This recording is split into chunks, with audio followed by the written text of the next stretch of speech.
And now we're gonna finally end. And now we're gonna finally end this video with a message. With the message to you and Donald Trump himself. I hope you're watching this, Trump.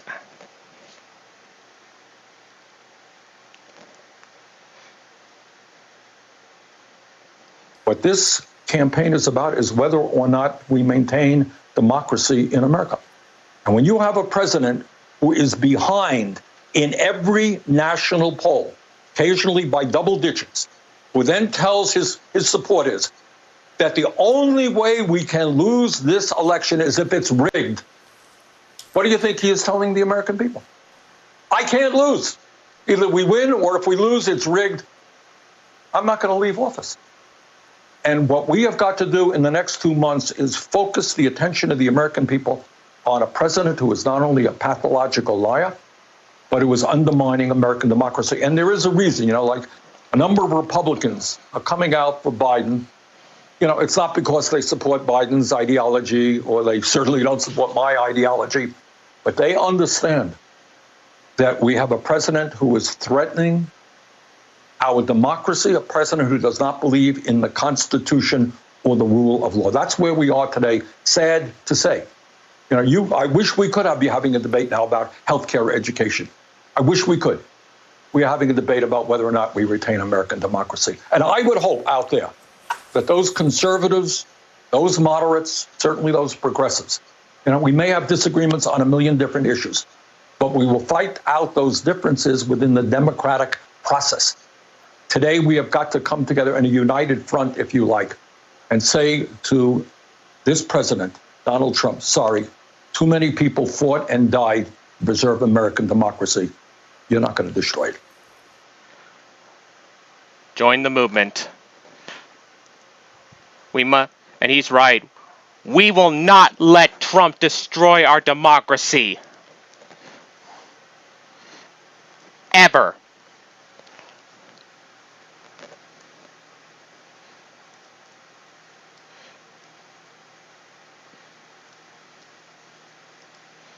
So I hope you're all watching this. And I hope you're all casting your ballots.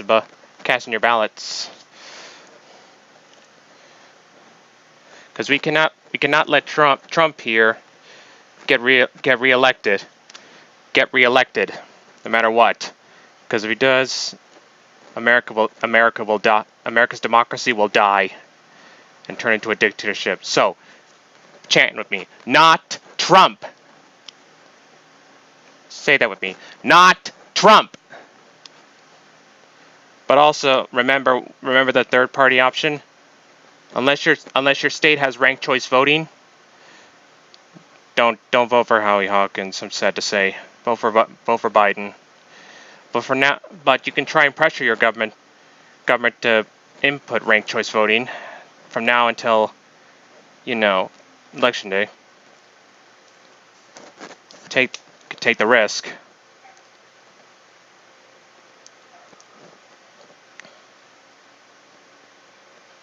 Take the risk, if you know what I mean.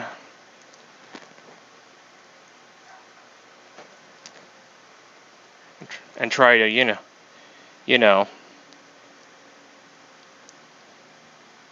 But we need to do something, because if Trump wins, we're doomed. If Biden wins, we're saved for now.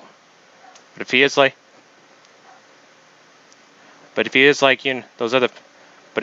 the records say he is, then he's just a Democratic version of Trump.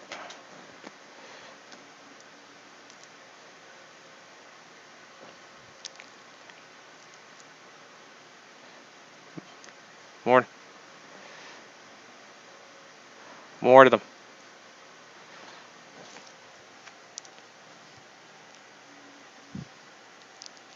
But moreover,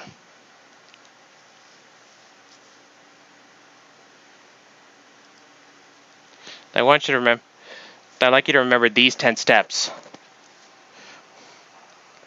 If I can get them up in time. If I can get them up.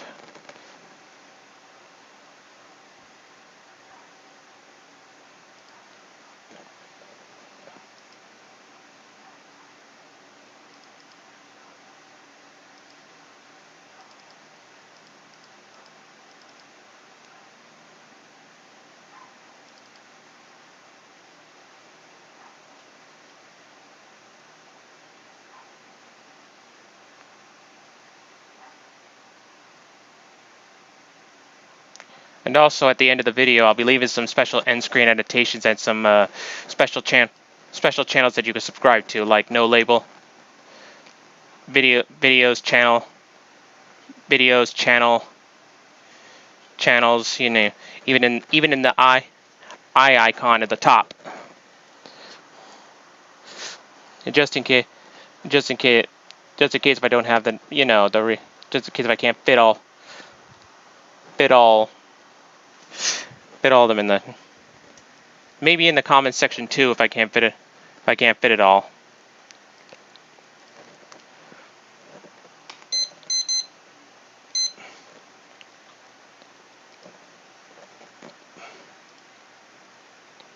Okay, here we go. So here, remember Robert Reich, when he explained how the 10 ways how to save democracy by move on and inequality media civic action. Well, here they are. Here, number 1, automatic voter registration. Number 2, pass a new Voting Rights Act. Number 3, implement public financing. Number 4, public disclosure of donations. Number 5, end the revolving door between government and lobbyists. Number 6, ban Congress from owning specific shares of stocks. Number 7, require release of taxes. Number 8, eliminate gerrymandered districts. Number 9, make the Electoral College irrelevant. Number 10, Supreme Court must reverse Citizens United. And speaking of that, I think they should make it. I think they should make it so the courts can, you know, put people, the courts can put corporations on trial,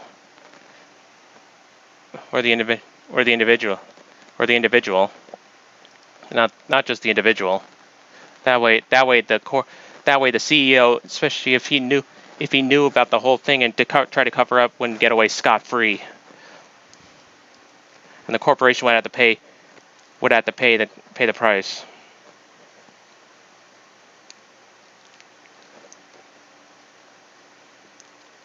But now number 10 might be a hard one, because I don't know how we could do that.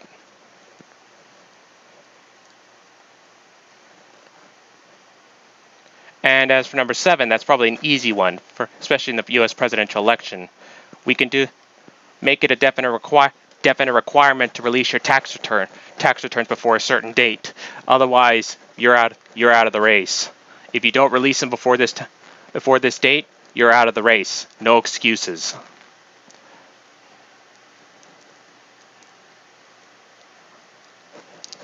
You'll be forced to draw. You'll be dropped out. You'll be removed from the election by, you know, because that's an automatic. Because not releasing your tax returns before the first primary is will be an automatic disqualification. Should be considered automatic disqualification.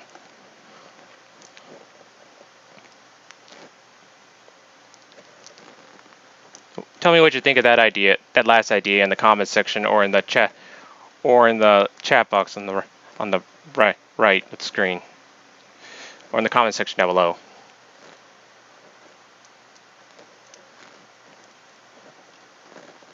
Anyway, this presentation has inspired me to create a political speech in honor of the International Day of Democracy. This pertains to saving our democracy during the 2020 election. The biggest reason is politicians like Donald Trump, Mitch McConnell, Ted Cruz, Jim Jordan, Tom Perez, and those in political power who are loyal to their big money donors instead of the people who chose them to serve. They need to go because they are a threat to our democracy. Also, all the corporations that are controlling the politicians for their selfish interests need to be brought to justice. Anyway, here it goes.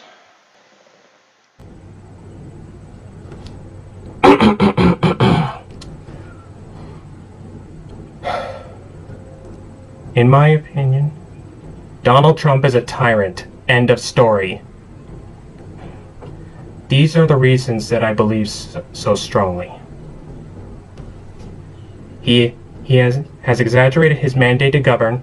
He turned many against the media. Trump blames our country's economic stresses on immigrants, different races, and or religious minorities by inciting public bias and or even violence against them. And I can cite many more. He treats any and all opposition to him as enemies, including his former staff members and even members of his own family. Case in point, Mary L. Trump. She designated 2 crucial factors for Donald Trump to leave office.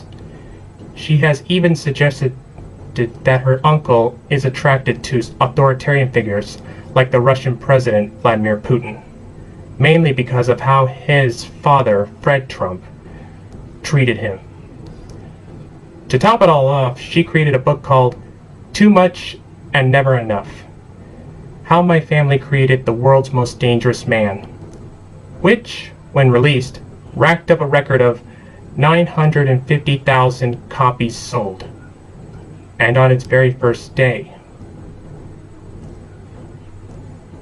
A few days later, President Donald Trump finally comments about the new book, written by his niece. Trump posted his complaints on Twitter by saying, "I am the ultimate member of the Book of the Month Club. First I have low-life dummy John Bolton, a warmongering fool violating the law. He released massive amounts of classified information and an NDA in order to build badly needed credibility and make a few dollars, which will all end up going to the government anyway. Next up is Mary Trump, a seldom seen niece who knows little about me, says untruthful things about my wonderful parents who couldn't stand her, and me, and violated her NDA. She also broke the law by giving out my tax returns. She's a mess. Many books have been written about me, some good, some bad, both happily and sadly. There will be many more. There will be more to come."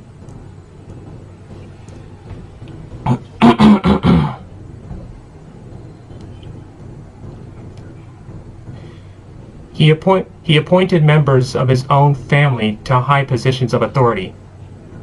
He also appointed his security force rather than a security detail that's accountable to the public. He's even put generals in top civilian posts. He kept his finances a secret from the general public. For example, he never showed his tax returns throughout the whole U.S. presidential election of 2016, even though Trump promised the people that he would release his tax returns. But he never did in the end.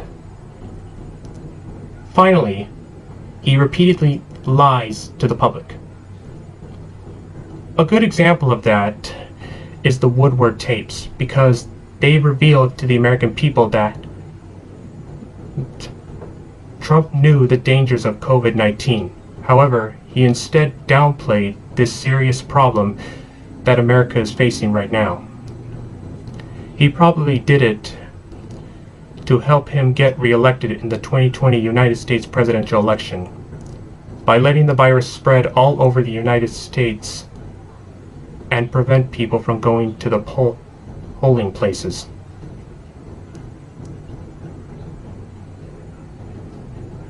This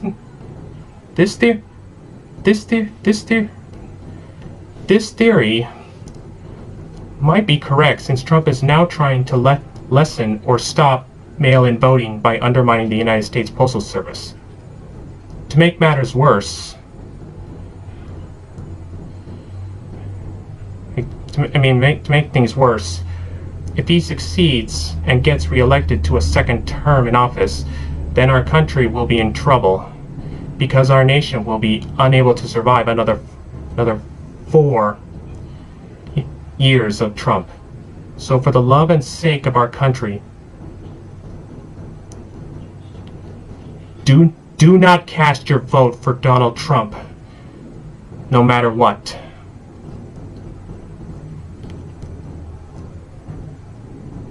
You know, some of you might be thinking that even if Trump wins re-election, America will finally be free of him after the 2024 United States presidential election and during the 60th U.S. presidential inauguration in January 2025. However, here's the scary part. Trump might be thinking of running for president longer than just 2 terms, or even for life, by attempting to remove the 22nd Amendment from the United States Constitution, which limits the number of times a person is eligible for election to the office of President of the United States, which would be 2 terms. An attempt to run for a 3rd term. If that happens, I worry that it will plunge our country straight into a second civil war. Still,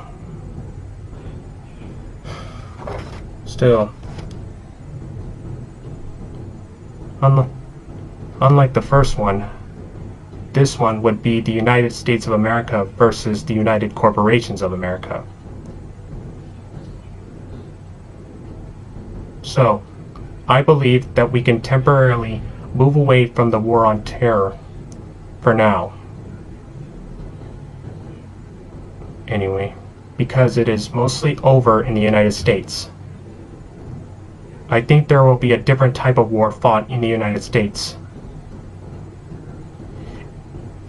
I will call it the war against oligarchism. These battles will be fought not with bullets, but with ballots.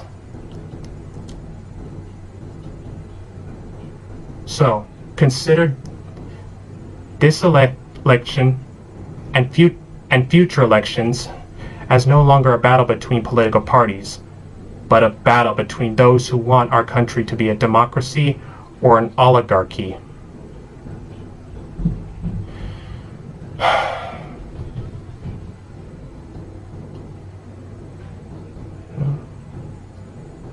I believe that Bernie Sanders was our best chance to beat Donald Trump and transform America from an oligarchy back into a democracy again. Unfortunately, he suspended his presidential campaign on April 8, 2020, following a string of losses to his chief rival, Joe Biden, and a dwindling path to the nomination. One of the reasons that led to his defeat was not taking the gloves off, even when his presidential campaign staff urged him to do it. However, if Bernie Sanders took the gloves off like his advisors wanted him to do, it would not have stopped those selfish billionaires from keeping his name off the ballot, even if they had to resort to illegal tactics to accomplish that goal. The outcome is that Joe Biden won the nomination, and with Biden's record revealing that he's a Democratic version of Trump, we are now stuck with having to choose between the lesser of 2 evils. We are in this mess because of what Tom Perez and his loyal members of the Democratic National Committee did. That was keeping Bernie Sanders from winning the nomination in 2016 and 2020. Even if his tactics that they used were illegal, they didn't care. The biggest reason is that Tom Perez loyally serves his big donor masters. Perez is failing his political party, our country, and humanity in the process. For example, he reversed a ban on the Democratic Party accepting donations from fossil fuel corporations with the weak excuse that we are not a party that punishes workers simply based on how they make ends meet. Overall, Tom Perez needs to be removed from power because he is an obstacle preventing humans from growing.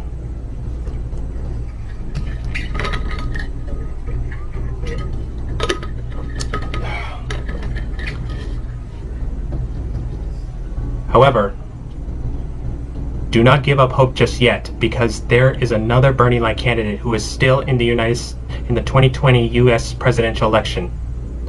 His name is Howard Gresham Hawkins, or better known as Howie Hawkins.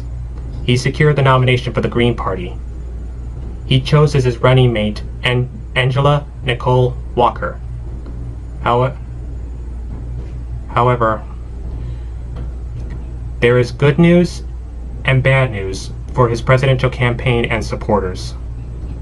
The good news is that the Green Party is one of the 3 largest third parties within the United States with over 100,000 voter registrations. The bad news is that the Democratic Party has a membership of 45,750,952, while the Republican Party has a membership of 33,284,020. As of 2020, the membership of both political parties has increased. In comparison, the Green Party's membership has decreased to 246,377 as of February 2020.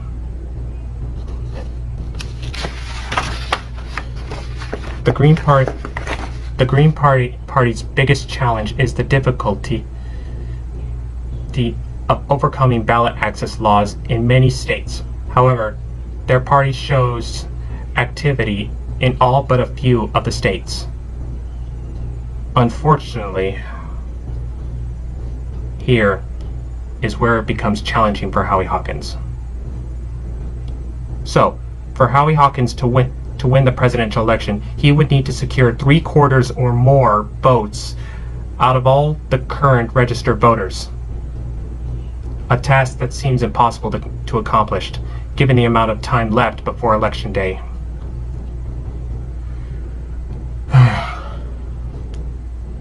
Still, I wish Bernie Sanders was the 2020 candidate for the Democratic Party. I believe he would have been the one who would defeat Donald Trump in the presidential election of 2020 and become the 46th president. However, he was not selected as the candidate, unfortunately. And I highly doubt that Bernie would run in any future presidential elections due to his age. However, even though Bernie Sanders lost in both the 2016 and the 2020 U.S. presidential election, he has sparked a legacy that will last for generations to come. There will be another person with views that are like Bernie Sanders to run for president. People like Nina Turner, Alexandria Ocasio-Cortez, aka AOC, Ilhan Omar, Rashida Tlaib, Marianne Williamson, Andrew Yang, Tom Steyer, Elizabeth Warren, Tulsi Gabbard, or even people like me. And I have some great ideas on how to fix our country by transforming America from an oligarchy back into a democracy again, and putting safety regulations in the U.S. political system to help keep certain people out of political power. There is an example of one of my ideas on one of my videos on my YouTube channel.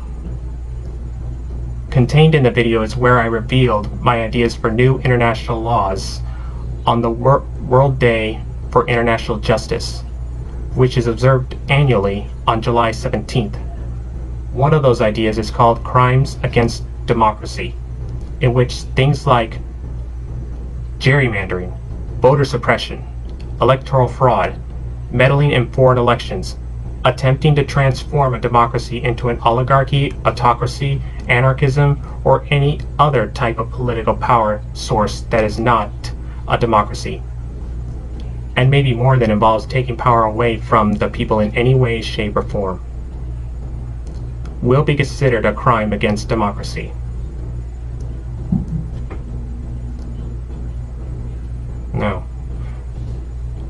I'm sure you are aware there are many issues with our country's democracy.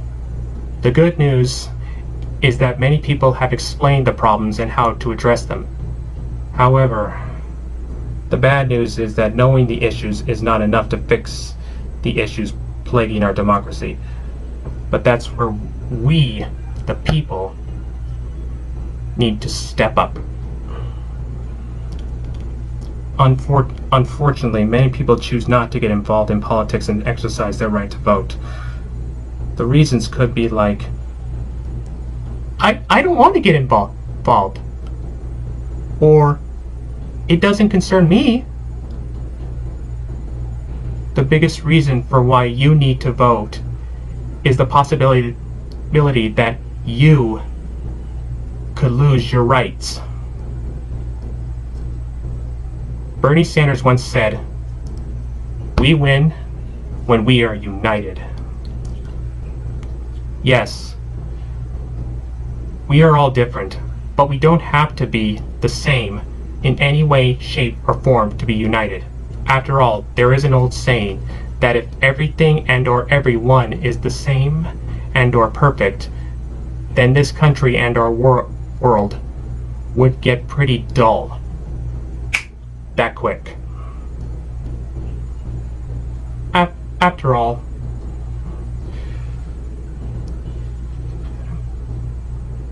we have many things in common. For example, we all strive for our country to remain a democracy. So, my message to all of you is, united we stand for democracy, or divided we fall under oligarchy. So, are you ready? Are you motivated? Are you fired up? If you are, then now is the time to act. And if you want change, then make your vote count. Anyway.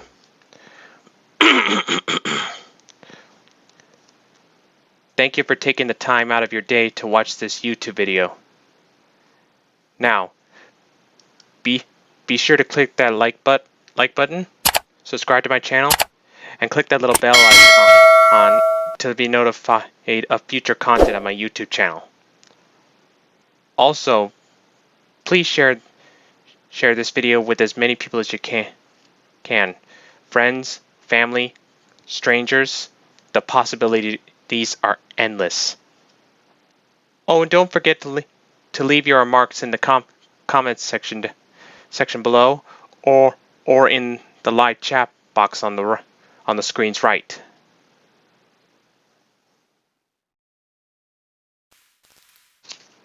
And also, before I forget, watch this.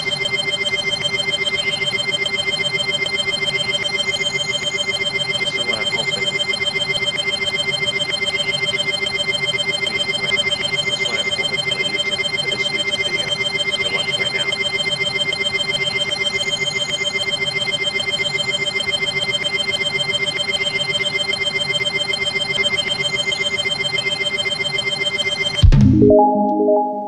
Alright, you see that? Help this video reach 1,000 or more, like 10,000 views and likes. Thanks. If you do that, I will be thankful. Oh. Remember to have a happy International Day of Democracy. Now I will end this video with a rallying cry, which will be for the American people to do for the remainder of the election of 2020.